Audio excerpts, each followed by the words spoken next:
Head অফিসের বড়বাবু লোকটি বড় শান্ত। তার যে এমন মাথার ব্যামো কেউ কখনো জানতো?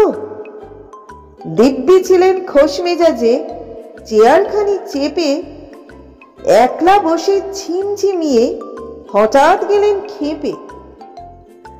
আঁতকে উঠে হাত পা ছুড়ে চোখটি করে গোল, হঠাৎ বলেন, গেলুম গেলুম, আমায় ধরে তোল। তাই শুনে কেউ বদ্যিটাকে, কেউ বা হাঁকে পুলিশ, কেউ বা বলে, কামড়ে দেবে, সাবধানেতে তুলিস। ব্যস্ত সবাই এদিক ওদিক করছে ঘোরাঘুরি।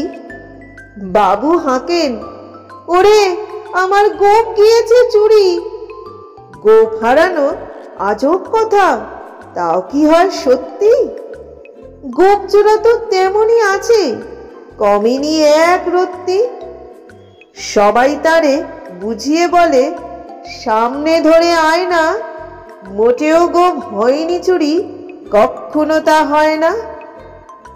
রেগে আগুন, তেলে বেগুন, তেরে বলেন তিনি, কারো কথার ধার ধারি নে, সব বেটাকেই চিনি।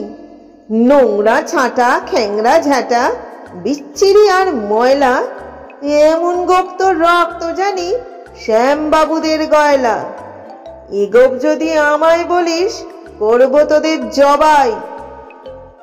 এই না বলে জরিমানা করলেন তিনি সবাই।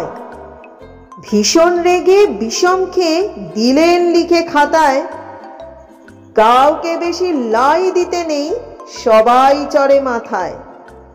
অফিসের এই বাঁদরগুলো মাথায় খালি গোবর, গোপজোড়া যে কোথায় গেল কেউ রাখে না খবর। ইচ্ছে করে এই বেটাদের গোপ ধরে খুব নাচি, মুখ্যগুলোর মুন্ডু ধরে কোদাল দিয়ে চাঁচি। গোফকে বলে, তোমার আমার গোফ কি কারো কেনা? গোফের আমি, গোফের তুমি, তাই দিয়ে যায় চেনা।